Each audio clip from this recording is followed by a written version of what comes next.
Hello dear students, welcome to Legal Aid Academy. As you all know that CLAT exam date has been announced. So to support your preparation, Legal Aid Academy has just started a special series of passage practice sessions for you. In this session, we will discuss passages to improve your comprehending skills. So without further ado, let's start today's class. Dear students, आज हम लोग discuss करेंगे एक passage जो आपके 2025 paper में आपसे पूछा गया है। तो इस पैसेज को सॉल्व करने के लिए आपका जो मेथड होना चाहिए या किसी भी पैसेज को जो आप सॉल्व करेंगे उसके लिए जो बेस्ट मेथड है उसमें आप क्या करेंगे कि सबसे पहले आप सिर्फ क्वेश्चंस को रीड करेंगे एंड देन आप क्या करेंगे, पैसेज को रीड करोगे। इससे क्या होगा, it will save your time, right. तो सबसे पहले हम क्या करेंगे, इस पैसेज को रीड नहीं करेंगे, सबसे पहले हम क्वेश्चंस को चेक कर लेते हैं कि क्या क्या क्वेश्चंस पूछे गए हैं। तो इससे होगा क्या कि हम माइंड में ये रख पाएंगे कि कौन से ऐसे टर्म्स हैं जिनके ऊपर में आपको फोकस करना है और कौन से टर्म है जिन पे आपको लेस फोकस करना है। तो क्वेश्चन नंबर 1 जो है उसको चेक कर लीजिए। अच्छा, जो भी आप क्वेश्चंस देखोगे उसमें देखो जनरली क्या गिवन होगा, according to the author. It means आपको अपने तरीके से थिंक नहीं करना है, जो भी पैसेज में गिवन है उसी के अकॉर्डिंग आप आंसर करोगे। ओके, तो फर्स्ट है कि वी नीड टू स्टडी, हमें क्या स्टडी करने की जरूरत है ये पूछ रहा है। इट मीन्स पैसेज जो है किसके ऊपर में फोकस कर रहा है, स्टडी के ऊपर में, राइट। अब चेक कर लेते हैं कि सेकंड क्वेश्चन क्या पूछा गया है। तो सेकंड में चेक करो, फिर से देखो क्या गिवन है आपका, according to the author which among the following is key to attain knowledge. तो study, knowledge, same term. Okay, third one, which of the following word is related to the word assimilation. तो अब यहां देखो, जरूरी नहीं है कि इस वर्ड को आपने रिमेंबर कर रखा होगा, ये जहां पर गिवन होगा और उस सेंटेंस का जो मीनिंग होगा उसके अकॉर्डिंग हम क्या करेंगे, आंसर करेंगे। ये पैटर्न रहता है आपके स्पेशली क्लैट के पेपर में। तो आप इसको माइंड में रखोगे कि वर्ड का जो आपको आंसर देना है वो किसके अकॉर्डिंग आप आंसर करोगे, according to the passage and specially that particular sentence.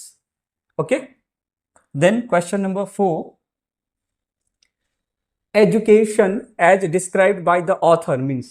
तो देखो स्टडी पूछा गया है, अटेन नॉलेज था और फिर एजुकेशन। इट मीन्स जो ऑथर है वो किसके आसपास, किसके सराउंडिंग में चीजों को डिस्कस कर रहा है, एजुकेशन के ऊपर में, right. Then question number 5, as per the author the aim of education should be. It means इसने कुछ ऐसा डिस्क्राइब किया होगा जिसको ये एजुकेशन नहीं मानता होगा एंड देन फिर कुछ ऐसा डिस्क्राइब किया होगा जिसको ये एजुकेशन मानता होगा। इट मीन्स एक हमारी थिंकिंग, हमारी एक मेंटालिटी होती होगी, ये उसके अकॉर्डिंग आंसर्स को नहीं मानता है, इसका अपना एक डिस्क्रिप्शन है, उसी के अकॉर्डिंग आप क्या करोगे, you will give the answer. Okay, and then last question, according to the author the country wants, और कुछ ऑप्शंस गिवन है। तो इट मीन्स एक कंट्री के ऊपर में क्वेश्चंस है एंड 5 क्वेश्चन, एक क्वेश्चन वोकैबुलरी पर है and then 4 questions related to जो भी गिवन है उसके according. Clear? Now we will see the passage. Okay, so अब हम क्या करेंगे कि मैं अभी आपको ये भी बताने वाला हूं कि किस तरीके से आप पैसेज का मीनिंग निकालेंगे और हमारा पैटर्न क्या होना चाहिए किसी भी पैसेज को रीड करने का। Okay, so education is not the amount of information. यहां पर क्या गिवन है कि ये जो आपका ये जो एजुकेशन होता है ये क्या नहीं है, ऑथर के अकॉर्डिंग कि इंफॉर्मेशन नहीं है, राइट। ये इंफॉर्मेशन नहीं है that is put into your brain and runs right there. यानी आप इंफॉर्मेशन को आपके माइंड में पुट कर दिया जाए और वहां पर एक टर्म्स लर्न करिए, रन राइट। इसका मतलब होता है behave in uncontrolled manner, right. यानी जो आपके ब्रेन में कोई एक ऐसा इंफॉर्मेशन है जो आपके ब्रेन में जाता है और अनकंट्रोल्ड मैनर में क्या करता है, बिहेव करता है। ऐसा क्या नहीं होना चाहिए, ऑथर का कहना है कि एजुकेशन नहीं होना चाहिए, राइट। और फिर वो जाकर वहां क्या करेगा, वो देखो हमने वर्ड सुना है डाइजेस्टेड, क्लियर। तो डाइजेस्टेड कहने का क्या मतलब, जो पच जाए, अगर मैं एक नॉर्मल सेंस में इसको बोलूं, बट आप देखो किसी भी वर्ड में क्या होता है कि अगर आपने किसी भी वर्ड से पहले ए, एन, अन, इम या डिस ऐड कर दिया तो ये उस वर्ड का अपोजिट मीनिंग देगा, यानी अनडाइजेस्टेड, यानी वहां पर वो क्या करेगा, कुछ नेगेटिव टर्म को क्रिएट करेगा। कब तक, तो ऑल योर लाइफ, ये पूरी लाइफ की बात कर रहा है, राइट। वी मस्ट हैव, तो अब देखो नेक्स्ट कि अब ऑथर ने ये बता दिया कि एजुकेशन क्या नहीं होना चाहिए, अब ये बता रहा है कि एजुकेशन क्या होना चाहिए, what should be the education. We must have life building, education कैसा होना चाहिए, life building, man making, character making and assimilation of ideas. Clear, तो कॉम्बिनेशन होना चाहिए किसका, आइडियाज का, जो क्या करे आपके लाइफ में इन सारी चीजों को चेंज करे। तो यहां पर कैसा सेंस दे रहा है ये, कॉम्बिनेशन का, इसको माइंड में रखेंगे क्वेश्चंस को सॉल्व करते हैं, right. If education were identical with information, अब यहां पर ऑथर चाहता है कि आप इमेजिनेशन करो कि इफ अगर क्या हो, एजुकेशन क्या हो, किसके इक्वल होता, तो इंफॉर्मेशन के इक्वल होता, तब क्या होता, the libraries are the sages in the world and encyclopedias are the rishis. तो ऐसे कंडीशन में क्या होता, लाइब्रेरीज सेजेस होते हैं और जो इंसाइक्लोपीडियाज है वो क्या होते, ऋषिज होते। तो ये इमेजिनेशन करने के लिए ऑथर आपको कह रहा है। अब यहां पर एक फ्रेज लर्न करिए, getting by heart, it means remember करना, कि getting by heart the thoughts of the others in a foreign language, कि अगर आपने क्या कर लिया, कुछ चीजों को रिमेंबर कर लिया है, कैसे, तो फॉरेन लैंग्वेज में, and stuffing, stuffing means filling your brain with thoughts of others, किसकी बात हो रही है, किसी दूसरे लैंग्वेज की, कि उसको आपने क्या कर लिया, रिमेंबर कर लिया, किस लैंग्वेज में, तो फॉरेन लैंग्वेज में, thoughts of others in a foreign language and stuffing your brain with them and taking some university degree, you consider yourself educated. Author आपसे पूछ रहा है कि अगर आपने कुछ रिमेंबर कर लिया है वो भी किसी फॉरेन लैंग्वेज में, तो क्या आप खुद को एजुकेटेड मानते हो, इज दिस एजुकेशन, ये आपका, ये ऑथर आपसे क्वेश्चन पूछ रहा है। What is the goal of your education, open your eyes and see what a piteous cry for food is rising in the land of Bharat, proverbial for its food। तो यहां पर जो है थोड़ा सा कमेंट कर रहा है, ऑथर कह रहा है कि भारत हमारा एक ऐसा देश है जहां पहले बहुत फूड हुआ करता था, बट अब क्या है कि फूड की भी कमी है। Will your education fulfil this want, क्या अभी जो आपका करंट एजुकेशन है क्या ये इस कमी को पूरा कर सकता है, ये ऑथर का एक क्वेश्चन है। इट मीन्स तो थोड़ा सा आप यहां पर कह सकते हैं कि ऑथर ने कुछ आंसर दिया है कि एजुकेशन कैसा होना चाहिए, प्लस अब कंट्री के एक डिमांड से रिलेटेड भी क्वेश्चन था, तो उसको भी ऑथर थोड़ा इसको समझाएगा, एक्सप्लेन करेगा, तभी आप आंसर कर पाओगे। Okay, we want that education by which character is formed.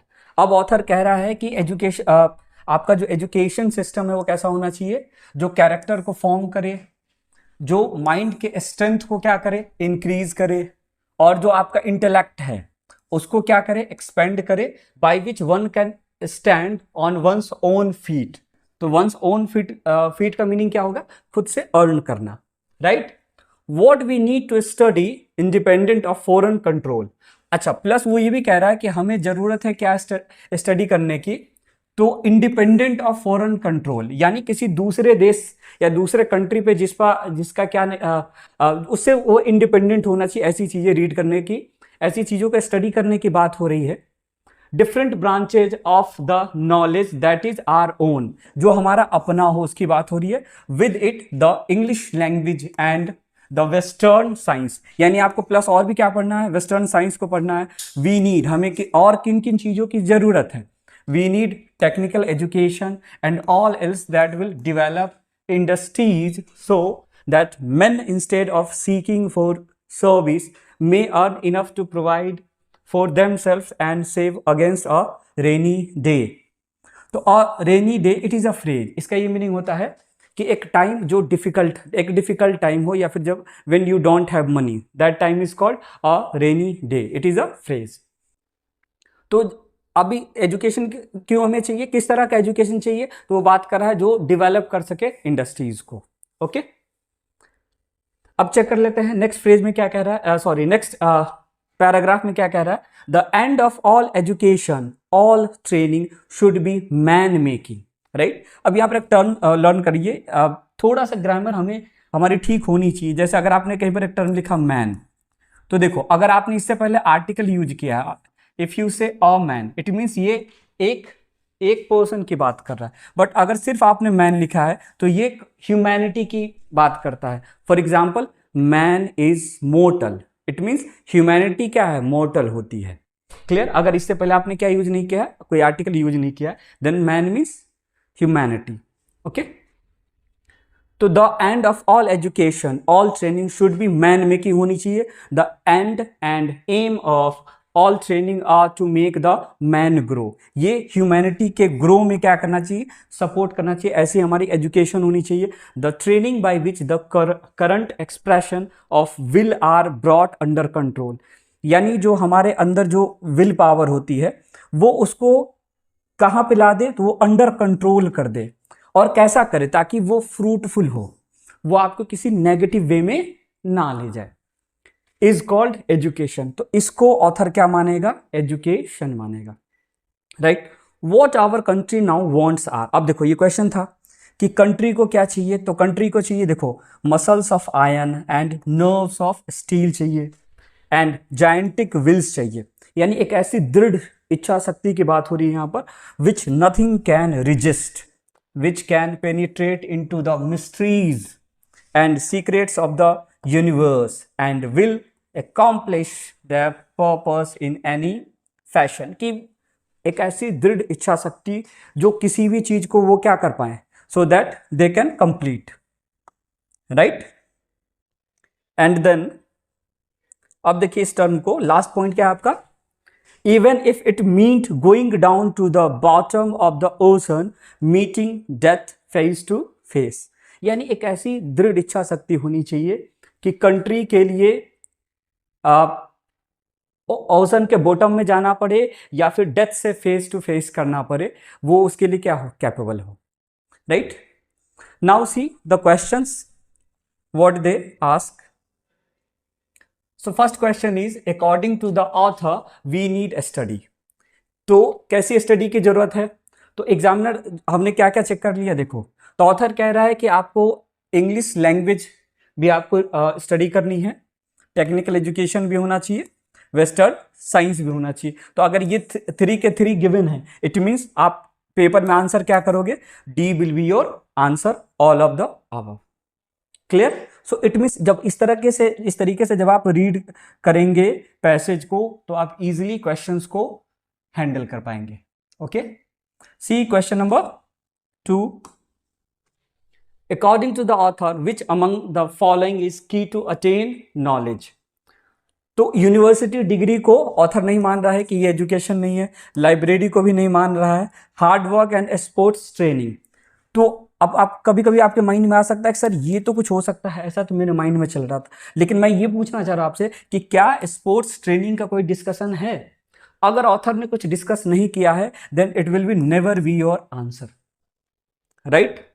सो जो बच गया वो rest will be your answer. So option C, concentration of mind is your answer.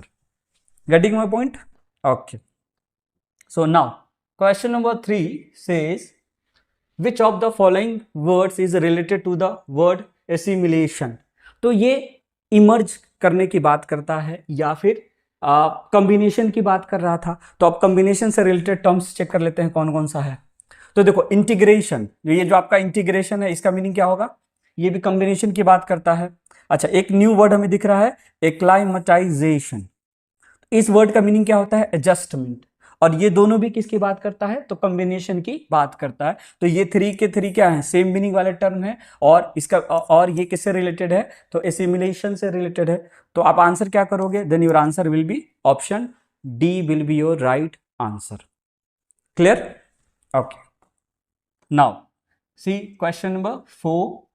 Question number 4 says education as described by the author means. तो author के according education क्या है? आपके according नहीं। एग्जामिनर आपके अकॉर्डिंग नहीं पूछ रहा है। कोई भी क्वेश्चन जो पूछा जाएगा हमेशा अकॉर्डिंग, हाँ वो आपको थिंक करने के लिए क्या है कि नहीं आपका क्या ओपिनियन है, तो वो हो सकता है, लेकिन ऐसा कोई क्वेश्चन जनरली पूछा नहीं जाता है।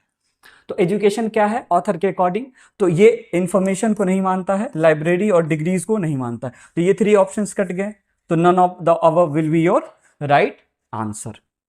क्लियर?